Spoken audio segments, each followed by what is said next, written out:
This story is about two boys, once innocent, changed forever by a CW show. One of them wanted the other, a doofus, to also love the show. This is their story.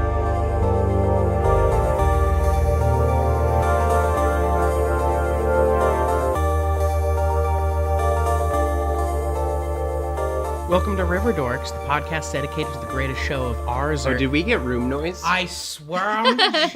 Welcome to RiverDorks, the podcast dedicated to the greatest show of ours or any generation, Riverdale. With me, as always, is the headband to my Who are Polly. You didn't say who you are. You didn't last time either. Welcome to RiverDorks, the podcast dedicated to the greatest show of ours or any generation, Riverdale. I'm John Erickson, and with me, as always, is the headband to my Polly. Do you hear that? Now, once again, this episode is coming out on January 11th. But guess what? It's almost it's sleigh bells. 'Cause it's a holiday time, baby.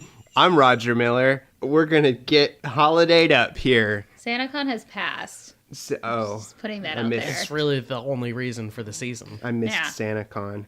I'm Roger Miller. We had so much fun last week that we brought her back. Here she is, ready to vote in another surprise River Team Best. Oh, Mustang! Good Lord. The Hi. head of Team Mustang. Who are you? Tell us who you are. My name is Hope Morawa, and I am very pro Mustang. Also, poly headbands. I love a good Cheryl bold red lip and a Nana Blossom cloudy eye. You know, something I was loving last week was Veronica's purple lipstick that she had.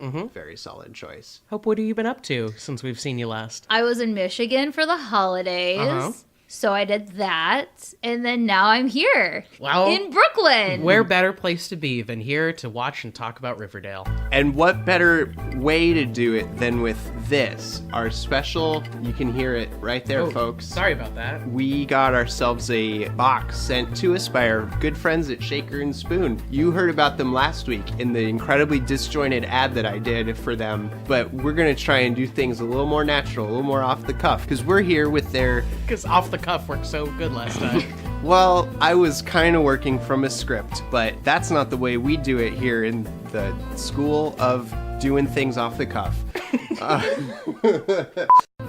We're sitting down with Shaker and Spoon's October, there was their book box. They had this thing where they gave away books, so it was called the book box, the first generation. It's a gin box, and we have sat ourselves down with a couple of Gorilla Monsoons. It may come as no surprise to you that John and I are big fans of professional wrestling. It's very true. One, same. And two, did you mean to say first generation? Yeah. Oh, that was great. A lot of Shaker and Spoon's box titles are puns, and that's something that I love about this company. I don't think this last rum box, but the rum box before was Rum Away With Me, and It's all very good. what a very good pun. We got this box specifically because I'm a big gin fan. I am a big gin fan too. And so is Roger. But as a cocktail, I do not like gin straight. I think a lot of people who say that gin is gross aren't mixing it. They're just doing shots. poison. They did a shot of gin in college and decided they didn't And they like had a it. bad time. Who just does shots of gin in college? Dumb I mean, I guess people. whatever alcohol you have on hand. Yeah, but here's the thing. You gotta mix that with stuff, and Shaker and Spoon is here to deliver right to your door stuff to mix into these good cocktails. We're trying out this Gorilla Monsoon. This is the one that's like a gin and tonic, but it's got a little bit of garam marsala. Probably messed that up. Because It's a little bit of a fruity flavor. What is this in here, Roger? Well, we put the mango chutney in there. Oh, that's what it is. It's a nice little twist on that gin and tonic. It's a little bit... Something I really like about these drinks is that some of them are sweet, but they're never overboard. They're never, pure sugar. Yeah. These are quality cocktails done by bartenders who know what the hell they're doing, how the hell to mix a drink, and they're going to teach you how the hell to mix a drink. And I'm enjoying my gin and tonic here. I gotta say, I really do like that you get to choose your own gin brands that you might prefer. We're doing a little bit of Beefeater here. For these good beefy boys we're about to watch. Such beefy 16-year-olds. But you know what? None of them are 16, so it's perfectly okay. It's pretty okay. Unlike these cocktails, which are great. Which are wonderful. The other thing that I love about this is they sent these ingredients directly to us. I didn't have to make a Gram Marsala syrup, but I get to... Thank goodness, because you can barely say it. Which is great, because I get to just sit down and enjoy it in my cocktail. What's great is they have these really great handmade syrups, ingredients that you're never going to be able to source, so don't even bother trying. Let Shaker and Spoon do the work for you. Give up. Give up. Give up and drink. That's Give up and typically drink. what I do already, so... So we're going to make that easy for you. If you go to shakerandspoon.com/Vixen, that's right, River Vixens, we love you so much. We made the code U. You are the code, and now go use it. Let's get that one more time. Yeah, Vixen?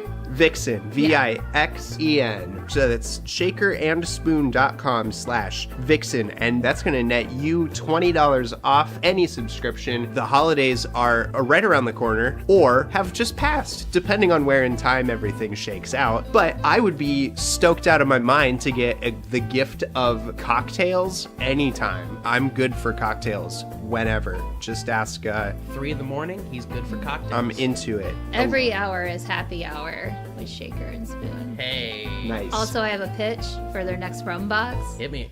Let's get ready to rumble. Oh, damn. For the Royal Rumble? That's really good. You're welcome. Yeah. I will take any form of payment Yeah. directly to my PayPal account. We're revolutionizing the game here on RiverDorks. So we're going to kick back. We're going to relax. We're about to watch episode 9. I forgot to look up the title of this episode. You had one job. I The know. magic of editing. Dun, dun, dun, dun, dun, dun, dun. La Grande Illusion. Ooh. And the promo image here is Cheryl in a bright red trench coat. I cannot wait to get into it.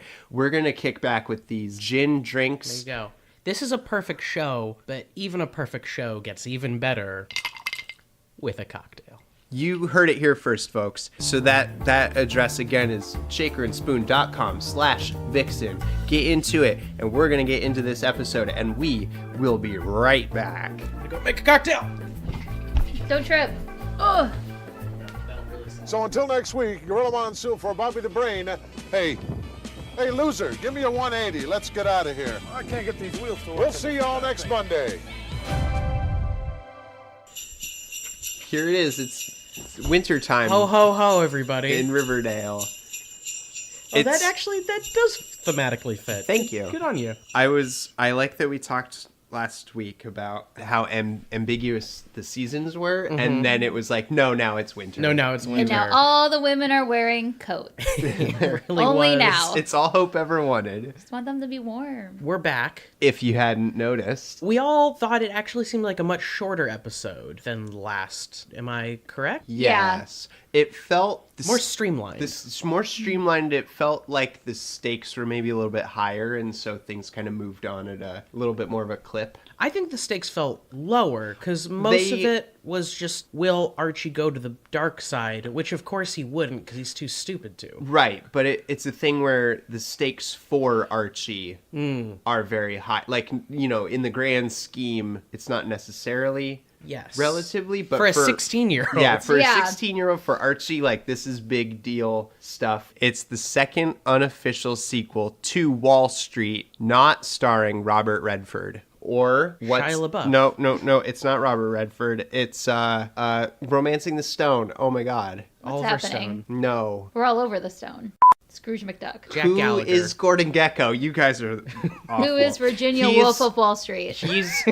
He's Ant-Man. He's not Paul Paul Rudd. Rudd? He's not Paul Rudd Oh, Ant-Man. well, then I don't care if it's not Paul Rudd. You mean Hank Pym?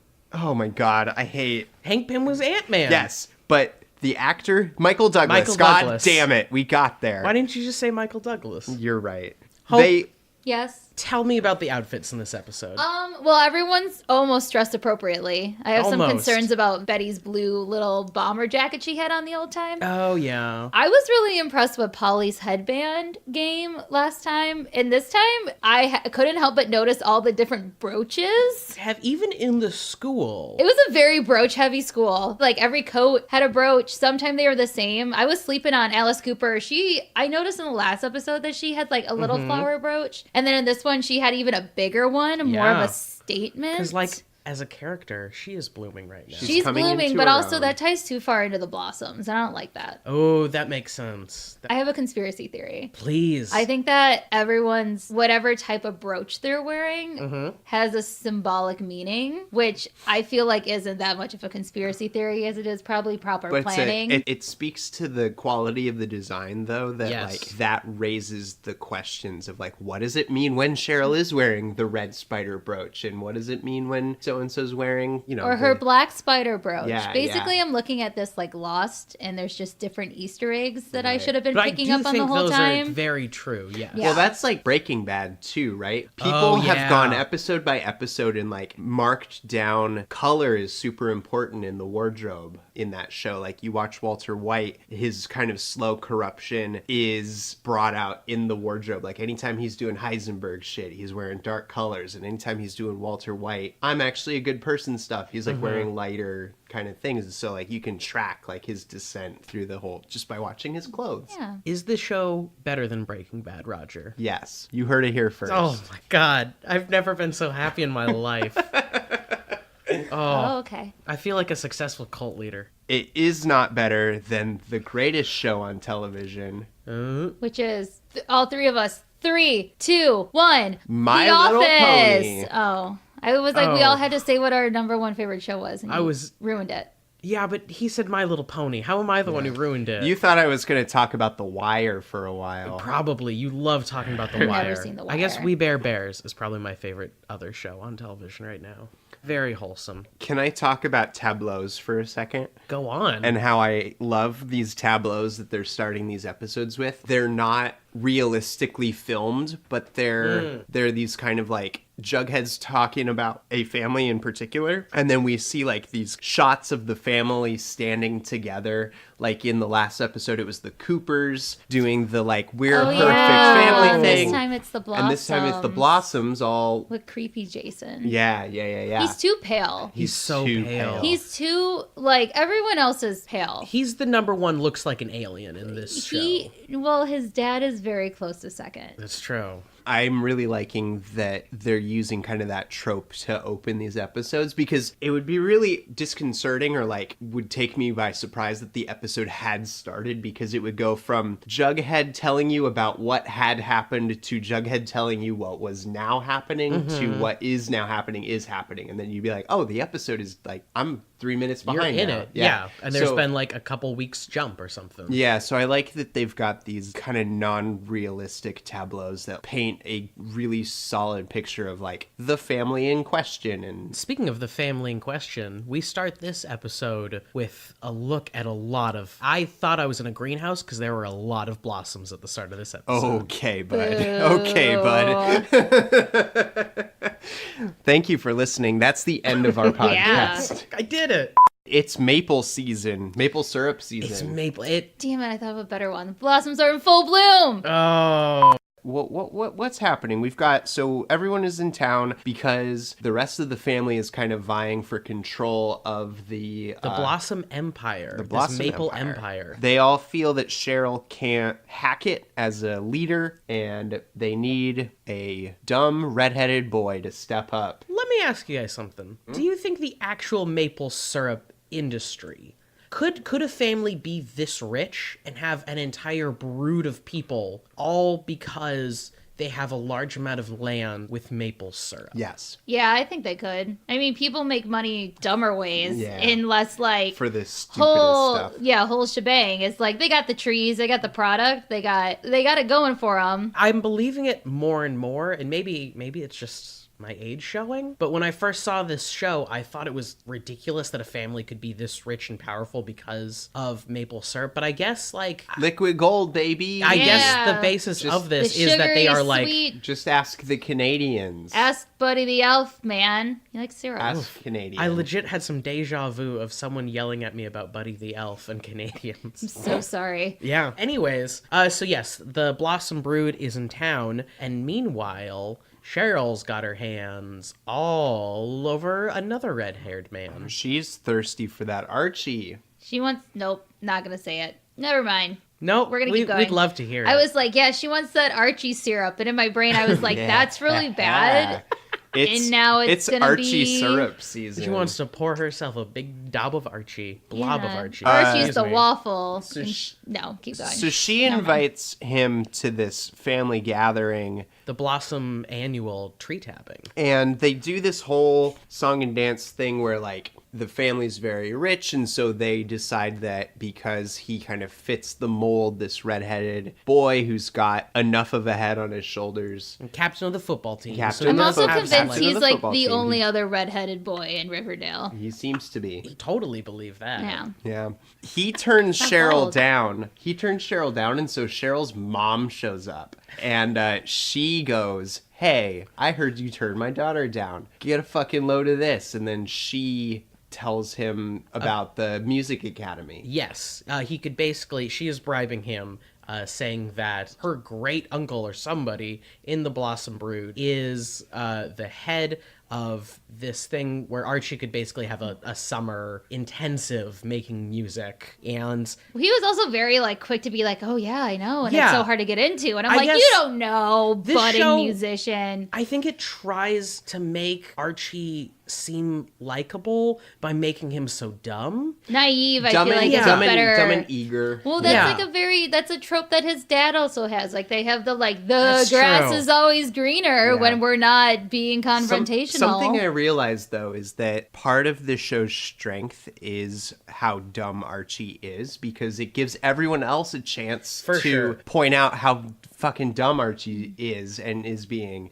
But I think his character is that he will always do the right thing. He just really doesn't know what the right... His moral compass is a little Exactly. skewed. He thinks that what he's doing is okay. He doesn't realize that he really is just trying to get a handout, basically. Right. But he basically gets Shia LaBeouf'd in Wall Street, Money Never Sleeps. I assume, I've never seen that movie. I assume that Michael Douglas bribes him with all kinds of money to do bad, dumb things. Is this episode sponsored by Shia LaBeouf? This episode is sponsored not by Shaker and Spoon, but by Shia LaBeouf. But we are actually sponsored by Shaker and Spoon. Please remember, get $20 Shire, off. Kerr, and Contracts Spoon. have been signed. Get $20 off a subscription at shakerandspoon.com/vixen. So they send him all kinds of gifts to groom him to be part of this like new empire. Yes, so at this tree tapping, Archie is being technically the hero of the story that he is supposed to be. He's standing up for Cheryl. She kind of starts freaking out a little bit. He's showing his class. He is. They changed that when he's like, we'll get him a tux. We'll get him a suit. Yeah. I do love the moment, though, when he defends Cheryl to her shitty relatives, where she's like, Archie, you don't have to do this. And he's like, she's great, and she's this, and she's that. And then she goes, 4.0, 4.0. And he's like, and a 4.0 GPA. It fits So, like, very well with her character. Yeah, she... In her cape and short dress. Oh, she had a short skirt and a long red jacket.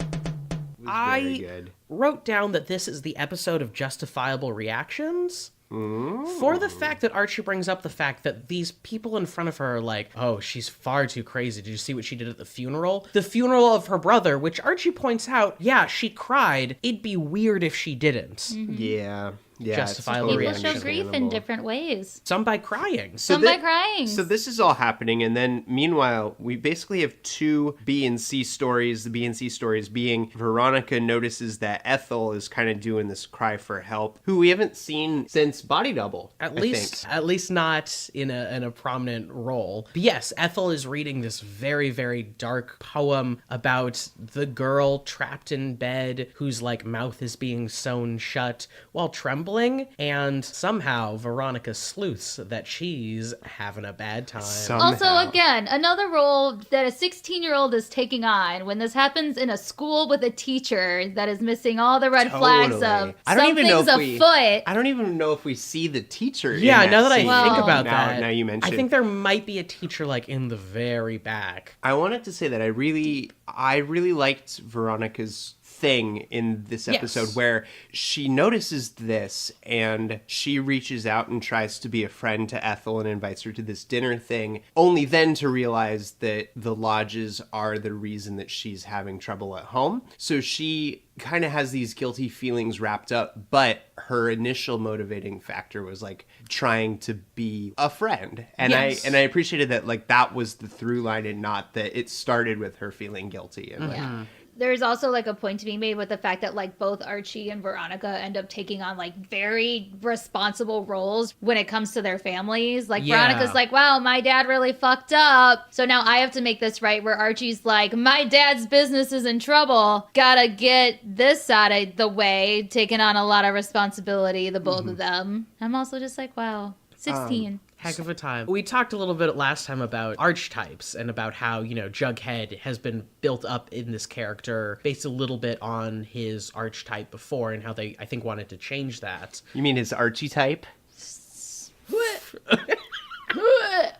In a similar way, I think this added backstory that they give Veronica, she hinted about it in kind of the first episode about why she isn't the character that you almost might have expected, which would be the bad girl, the socialite, the rich white girl. Well, they hinted about it again too when she was like, I made this other girl drink gutter water once just because she was there. Which, holy shit. Yeah, right. That's a very specific, mean thing to do.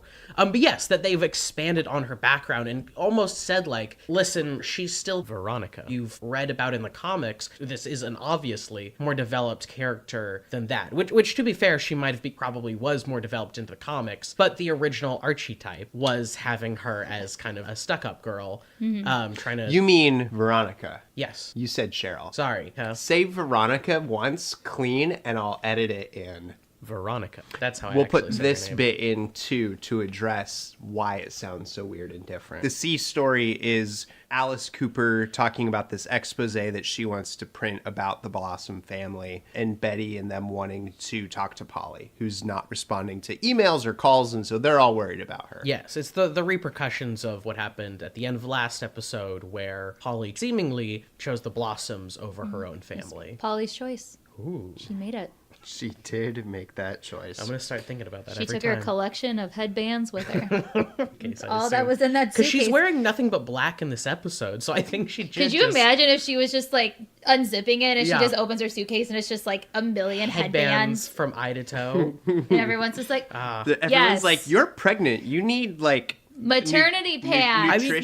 Nutritious food and... Oh, you brought up a very good point about Polly's bump. Oh, I need the bump to be a little more consistent. Is that something? In all the recaps now, they show her when she's at the...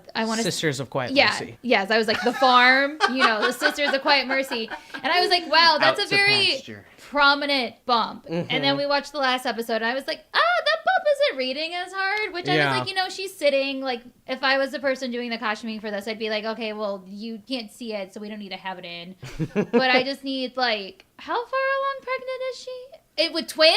I want to say 6 months. She's 6 months with twins, and her bump is that size bump? She can subtly hide the bump sometimes. No. Where's the continuity? There are 2 people inside of that tummy. In Polly's bump. So the other thing we've got going on is Hermione confesses to River Dad about that she is the buyer for the land that they're building on. Yes. And he threatens to pull out. Yeah, he does. He does at the end of this episode.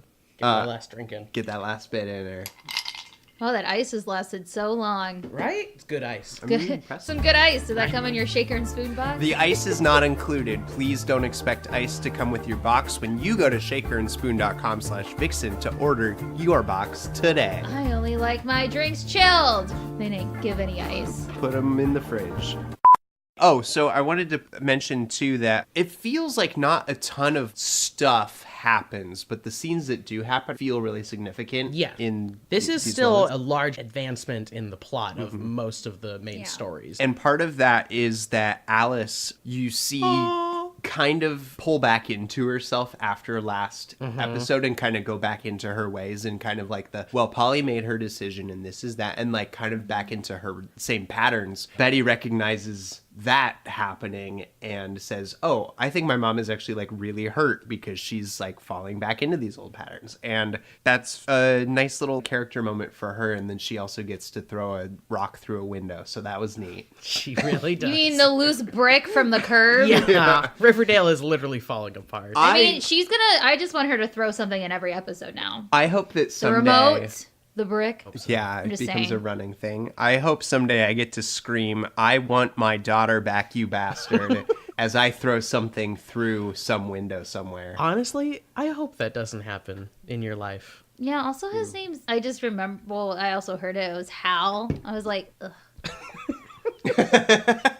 Everything about him I don't like. And Hal Cooper locks Alice out of the newspaper. Yeah, I'm sorry. We need to have a segue for a second. Yeah. I know that basically their marriage is falling apart. And this isn't the first time there's been secrecy. But you are business partners.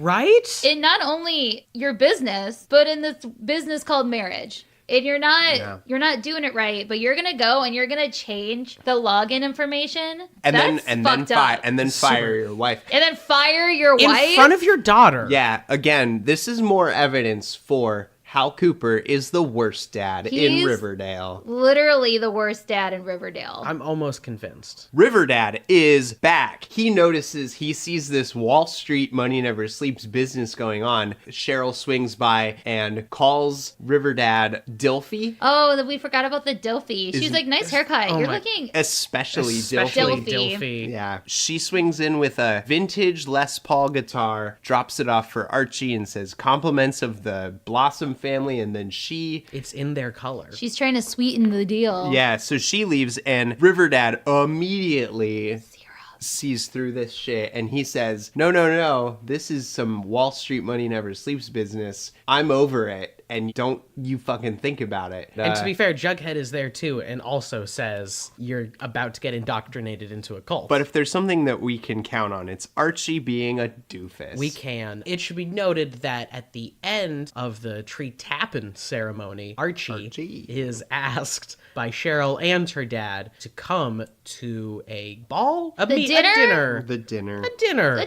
He needs a suit. Get him a suit. A family dinner.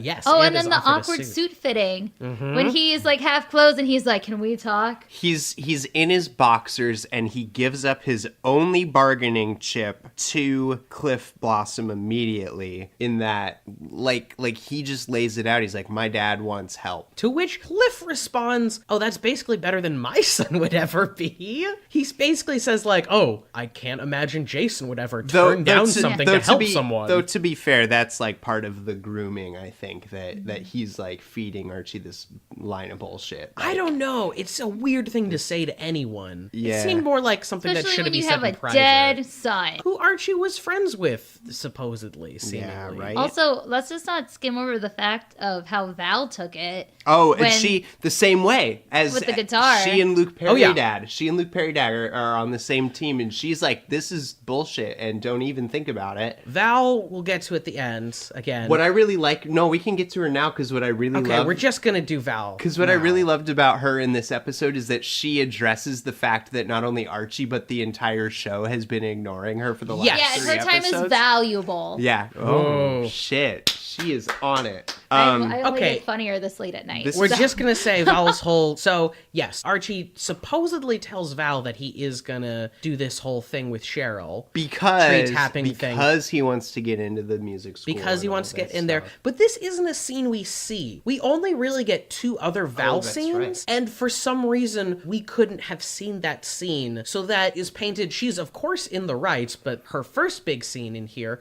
where she actually calls Archie out for accepting this like lavish gift, for going. This is after Cheryl told Val, I'm gonna steal your man. Yeah, she was very close. Like, she sat very close to Val on that couch, and I was like, I'm uncomfortable. Yeah, right? the She Val breaks up stuff. with him at the end of the episode, and it's the best part of the episode. It really is. And it sounds like her name is ringing in the background music. I found out in the last episode we're all pretty good fans of professional wrestling, and this really felt like... You found that out minutes ago when we poured ourselves some Gorilla Monsoon cocktails out of Shaker and Spoon's book box, The First Generation. Order now and get $20 off. You're turning into a real Blossom. Always thinking about the business. Listen, I'm trying to get us... Very on brand. I'm trying to get us our yacht. That's shakerandspoon.com/Vixen. That's VIXEN. Val you illiterate breaks bastards. up with...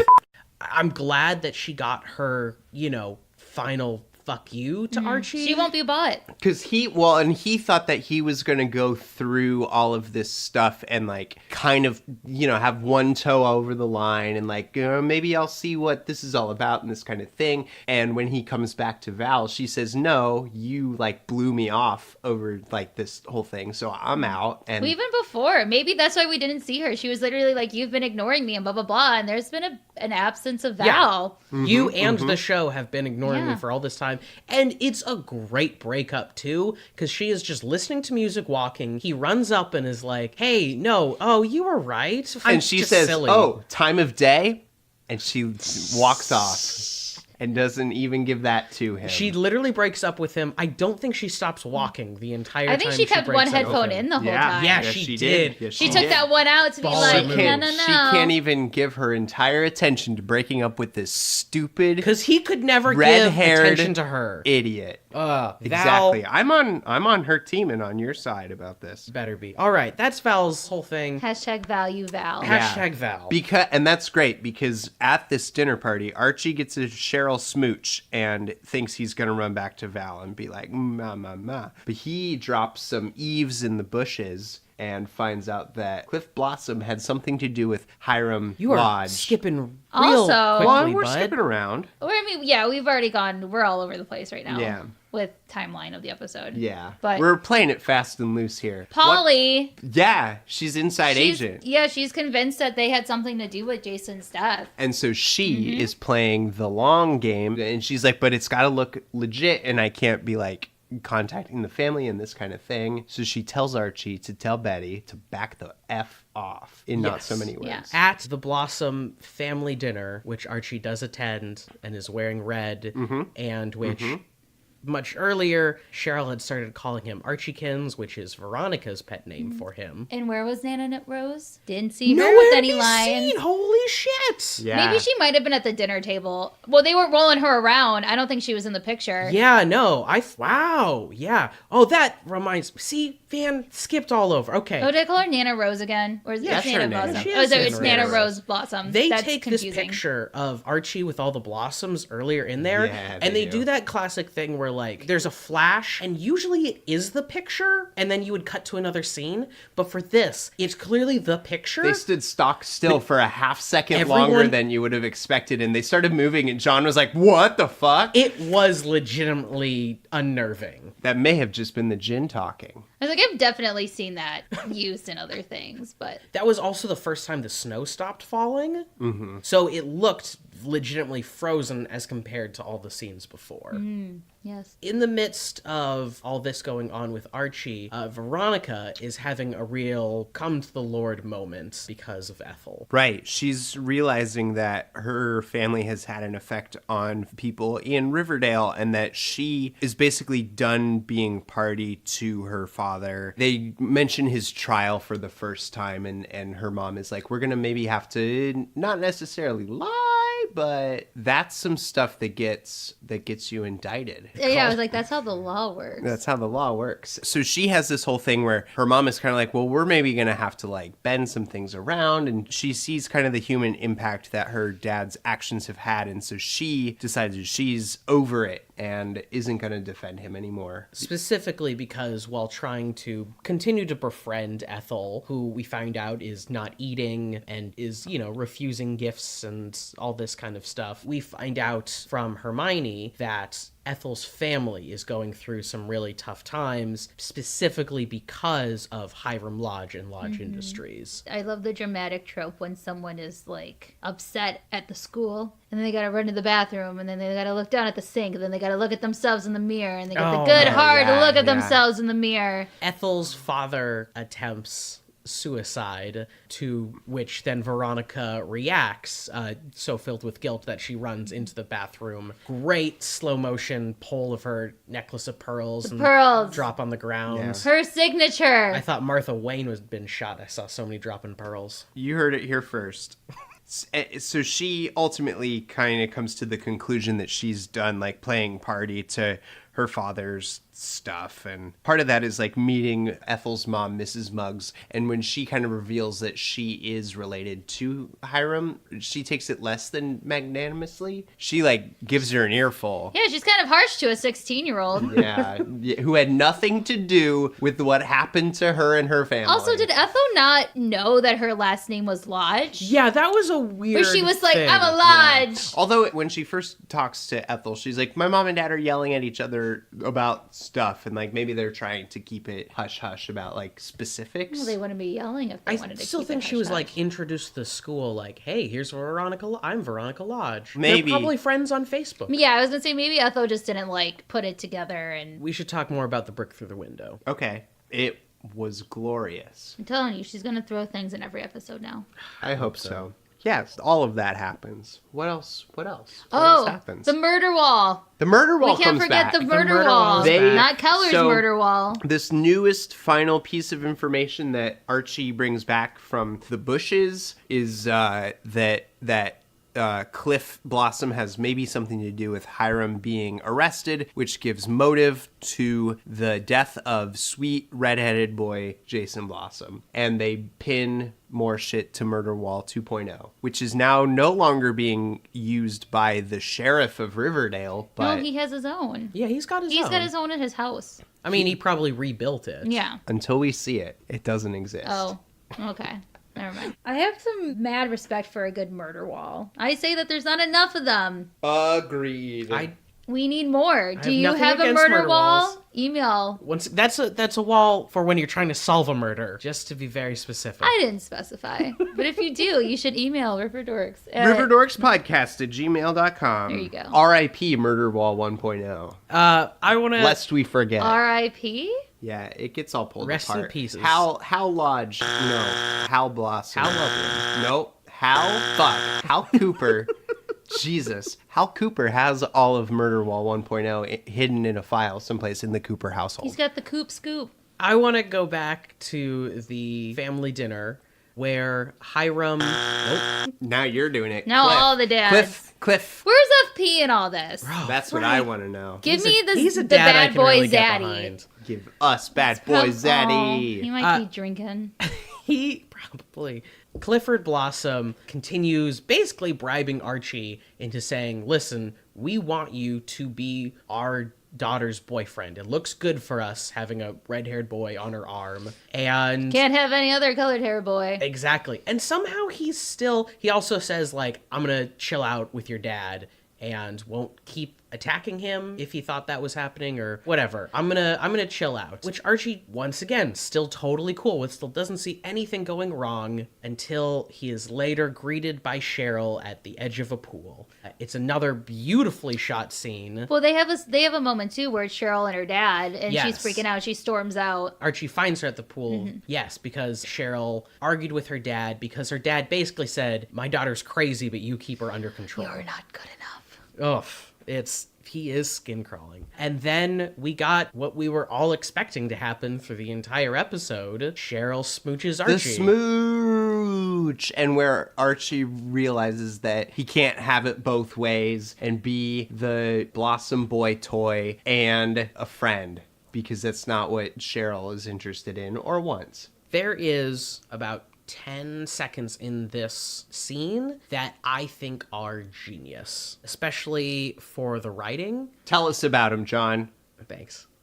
It's after she has kissed Archie, and everything about her body language conveys that she knows what she did is wrong, which I don't think you almost ever see from Cheryl.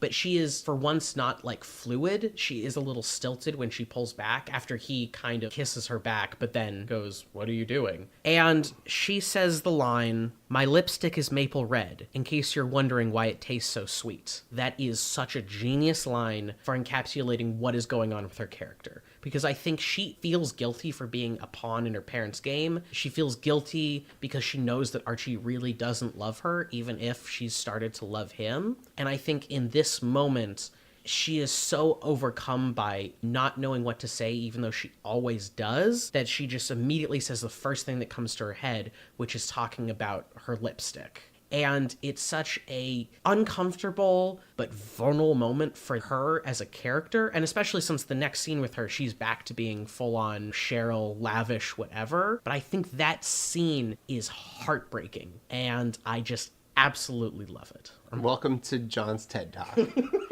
But also, then let's just jump to the final scene. Yes, there are two things that happen at the end of this episode that I love. Can you tell us about the one you were about to before I rudely interrupted you? No, I was going to say just when she's on the bed and she's got that picture. Very quickly, they got that film developed. And she's black and white, in by black the way. and white. Well, you know, it has to emphasize the black and white with red all over. And she's scratching out Archie with a red marker. And then Polly swings by. Polly pokes her head in just to say goodnight. Hey, goodnight. And then she's scribbling down on Polly's head. That's an extremely good moment. The other one that I appreciated is the end of kind of River Dad's arc in this episode is that he gets his boy paid. His own, that being himself. Him being his own boy. His own self boy. He basically tells Veronica Lodge, we're doing things on the up and up. Plus, I want a stake in this because Hermione Lodge. you have been running me around. What did I say? You said Veronica. That's Boy, oh boy. I know. He talked right to Veronica. It's all that gin. Gin is great, but also no more. makes my head This swim. was the other one in my episode of Justifiable Reactions, was his reaction at the beginning to finding out that he's now in bed with Hiram Lodge, and then his continued reaction to be like, I'd be surprised too. Oh yeah, he's in jail. How'd he get there? right? Exactly. To him, yes, saying, okay, I know I'm in deep now, I want 20%. And also, he cuts her off. He cuts her off from that great dilf bod. From that Dilfy. He knows how done. Dilfy. He knows exactly how Dilfy 16-year-old he told is. him he was a dilf, and now it's gonna He's got that power. He's got that. Is that BDE? big dilf energy. Big dilf energy. No. So yeah. So I needed to say that River Dad is back. He tells Archie what a fucking idiot he is, and he gets himself paid. So that's When does he tell Archie he's an idiot? when he gets the guitar and he's Oh, like, when what he's the, like, he's like, what the I'd hell are give you it doing? back Sorry, if yeah. I Yeah. was you. So that's basically this episode. Should we get into the River Mail? Yeah, sure. Do we have any River Mail? No, we don't have a mail, but if you want to mail us for River Mail, oh boy, send it to us at riverdorkspodcast@gmail.com. Tell us about your favorite thing you've ever thrown through a window, or Oh, should I have one? there are no more jokes. No. Hey, wait. Did you ever write any weird dark poetry? But like, don't get too real. But then send us the poetry. Yes. Send it in. Send us your 16-year-old poetry, please. Does your family make money in a very lucrative way? And would they like to yes. sponsor this podcast? yes, but more, what weird thing? And are you that rich? Are you Blossom rich? Are Would you you like to take Blossom that Rich? product and send it? Ship it. Who's your favorite DILF? Let us know. Ooh, yes. Once again, that's riverdorkspodcast@gmail.com. Should we get into River Best? Yeah, speaking of favorite DILFs, Yeah. it's time for our River Best. I wanted to give, and I think this will show my hand a little bit for my River Best, but my honorable mention is for Ethel. Sweetheart that she is. Sweetheart that she is. The actress who plays her is fantastic. She's super been taking off. She has her own Netflix show now. Does she? Well, She's she has a Pam. movie. She has that movie. Oh, is it the movie Everyone Hates? The Burgess something. Everyone Hates It's a Samantha? picture with her with like the L on her forehead. Yeah, I thought that was... Oh, is that a movie? I'm pretty sure that's a Hashtag movie. Justice is served. Okay. All right. Yeah. For These are- Pam. I thought it was Wait. Barb. Barb. Fuck. Go home. It's You're over. drunk. It's over. Anyways. Hope, who's your number 3? River Best. My number 3 River Best this week is Polly. Sleeper because agent. she's really digging in there. She's got twins. She's infiltrating this weird ass family, especially now because she comes in hot where she's like, I think they killed him. I think they had something to do with it, and she's Right. still there. That's kind of fun, is they're slowly planting these, like, everyone has a different opinion about who might have done the murder. The stuff with FP and Santiago. Nope. Joaquin. From last episode, Archie hears the thing about Hiram and Cliff. Shaker and spoon, high rum. Hiram. Everyone has thoughts, and there's a poor dead boy whose murder has not been avenged yet. John, who's your number 3? I think they're trying to solve his murder, not avenge it. You don't know Cheryl's. She might got plans. Listen. Oh, fuck. No, you're right. Cheryl is looking for revenge. One doesn't necessarily not follow the other. My number 3 is a tie. Oh. And, A river first. well, at I least think. for non-inanimate objects. Yeah. It's a tie with Alice Cooper and Val. Val doesn't have any points on the board, and she deserves to be represented on the board. I think that this is the last we're going to see from her this season as a major character, which is just super disappointing, because I was interested in seeing Archie date someone who wasn't Party to his bullshit. Veronica or Betty. I thought she could have added a lot to the show, but instead they do kind of squander her, and, you know, good I'm on the glad show that for they kind of admitting address it, yeah. Yeah. Because I'll get it out of the way. Val's my number 3, too. Oh, nice. And I wrote, get out, stick it to that idiot. And she does. And she absolutely does. And that's a great moment for her, and She doesn't deserve him. She deserves the Josie and the Pussycats spin-off show that I am. Roger is horny for. For. And she's tied with Alice Cooper, because I felt so strongly about my top 2 that I couldn't put Alice Cooper any higher. But she starts out the episode doing that full-on mask of, like, blaming other people and they do it so perfectly, like, with her hair, too, that it's always a very well-kempt way.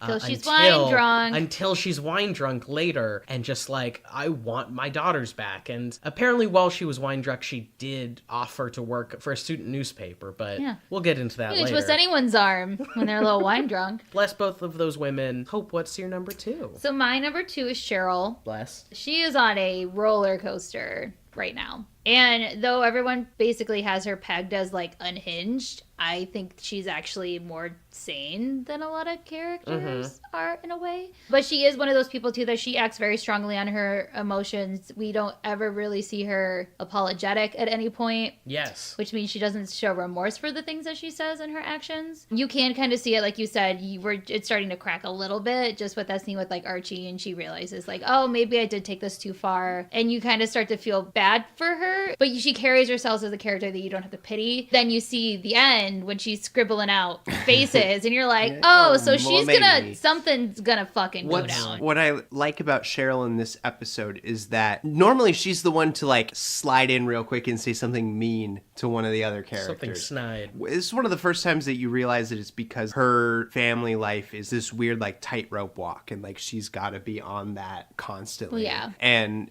so it's neat to see, like, kind of the stuff behind that, like, why. She even has a line with Archie where she's like, I don't care what people at school think about me, whatever, fine. That's whatever. Which I think is also a really smart thing to include in your script, so that Cheryl can still continue to be... Can still be that way. The dark-hearted, evil cheerleader that we love at school, while still exposing this super vulnerable side of her. Who's your number 2, buddy? My number 2 was Veronica. Because of actually that scene where she runs away, I just think that was a really well done scene for as played as it is to have her run into the bathroom. But it is one of the more realistically portrayed things that, like, a 16-year-old would do, at least for this, like, helplessness that she seems to have about her learning more and more that her dad is kind of a shitty dude. And her kind of learning to deal with that and to try and find ways to make some sort of recompense with her past and her whole family's past. I don't know if it's the gin, but we're of a wavelength tonight, because my second is also Veronica. For the reasons I kind of said before where like she gets into this like wanting to maintain a friendship with Ethel out of the want to do that. And she's, you know, she's driven by like her behavior in the past. And then they have that thing where it's like, well, now there's this factor where like your family has dealt with this other in a certain way. And there's some guilt there, but that she maintains course basically and chooses the good path over like sticking with the family even if they're doing dumb dark shit. Can I tell you my number one? I'm so excited. We don't do 3, 2, 1 again? We can do 3, 2, 1. I'm just so excited to get it out. Oh no, I do want Roger to have this moment. Okay. Oh, I know who this is. It's number one is River Dad. He's back. He's back on his Wow. shit. He's back on his shit. You're back on your shit. I'm on my shit. All is right in the world. River Dad is Thank back. God. He's at his dilfiest. And You're sure it's not just the gin talk? it might be the gin talking, but it's also the not accepting any shit from Archie and calling him out on it. Also, like, being so fed up, but still giving really good dad advice. I don't think he smiles ever in this episode, which is like a first. He might not, but he's also getting his, and that's something that I appreciate about a River Dad. Way to go, Luke Perry. You're back on top. Where you belong. Boy. Hope, do you want to give your number one? So my number one was Val. Yeah. Because she's finally getting hers, and I also really wanted her to be on this board as well. Nice. Yeah.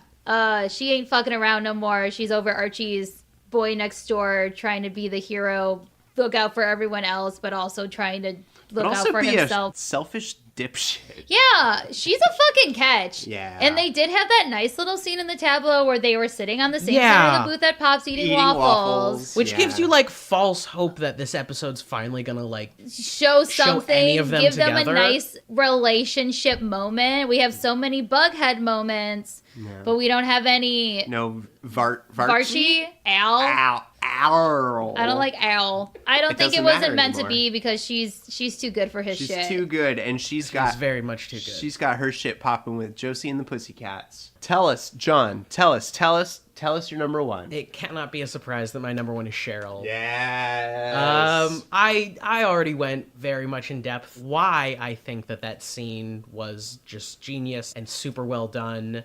She just continues to grow as a character, but can also slip into a villain role so easily that I think she's just constantly the most interesting thing going on. And by thing, I mean her storyline and her development as a character. And her dead brother. And her, less interested in their dead brother, more interested in her. You know, it is kind of interesting. I was just realizing, I don't know if you all had read the book Dead Girls. No. It's kind of a series of essays, but a lot of it is kind of centered around how in TV and film you will have this, like, the whole plot is centered around this dead girl who is, like, on the line between, like, being a prop in the show because she's dead, but also being, like, a character. And it drives the plot forward, and this is very, like, topsy-turvy with it being a man who's murdered, or a boy. The dead boy. So you're talking like things like The Lovely Bones or like that kind of thing Kind where like it's the whole thing is like I have to find my daughter. Well, kind of more like Twin Peaksy vibes, which it's interesting to see how things unravel, how the cookie crumbles, how the maple syrup pours.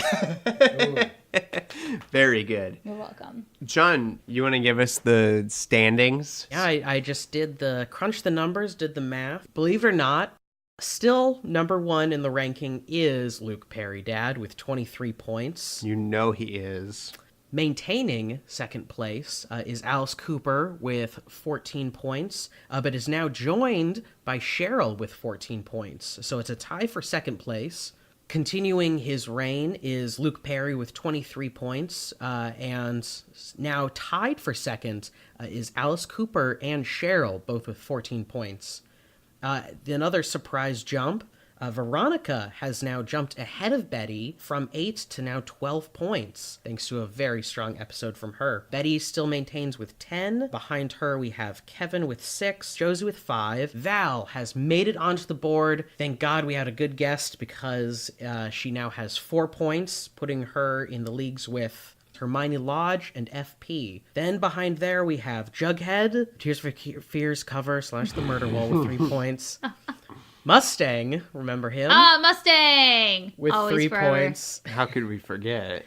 Miss Grundy with 2 points, Joaquin with 2 points, And bringing it up, Nana Rose with 1 and Cheryl's mom with 1. Is Archie not even on the board? Archie has never made it. He's never made it on the lists. Well, Wow. Roger once legitimately shocked me when he said his number 1 was Archie, but he was playing a goofy goof. It was a joke. All right, well, now that the bookkeeping is done, I guess all that's really left to do is for Roger Miller to give us that Riverdale recap. oh, yay. Boy, oh boy.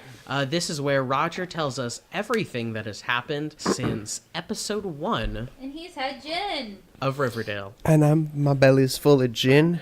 Let me get comfy here. Scoot this around a bit. Sorry for the audio. All right, we ready? Once upon a time, there was a redheaded boy named Jason, and he got shot and thrown in a river. He was running away from home because he sold drugs, and he ran away with his twin sister Cheryl, who is wonderful and not of this world. That's opinion, not fact. Let's see. He was running away because he wanted to marry his girlfriend Polly, who was seeing him secretly because of an ancient blood feud between the Blossoms and the Coopers, and not hot Dad Cooper is still keeping that sick blood feud alive in this world.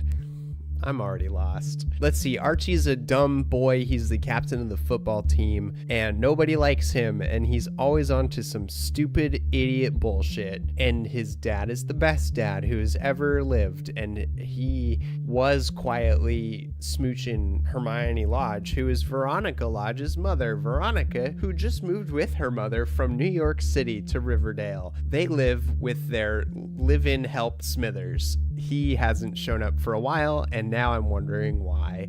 Polly's sister is Betty Cooper, who lives next door to Archie. Her parents are whack. Her mom is also queen of the universe and throws stuff real good. Also, there's this boy Dilton Doily who heard a gunshot one time, a long time ago, and I don't remember. It's been a while since we've heard from Dilton Doily, but he was on some survivalist, weird pro-Trump bullshit. Ultimately, I don't know what the fuck is going on. There's a dead boy, and no one seems to know what the hell is going on, except there's a boy named Jughead who is narrating everything, and I think he knows how it all shakes out, but he's not telling us. If you go to shakerandspoon.com/ Is that everything? Did I get all? I don't know. Did I? FP is a Southside Serpent, and he's working with Joaquin, who's pretending to date Kevin, who's the son of the sheriff, who's trying ostensibly to solve the murder of Jason Blossom, but he seems to be doing a bullshit job of it. And also, Murder Board is also there, and he is fabulous. And Ethel is Barb, who has her own movie, and it's fucking dope. Please let this end now. I can't anymore. Good night, everybody. Thanks, Roger. No, thank you for the opportunity.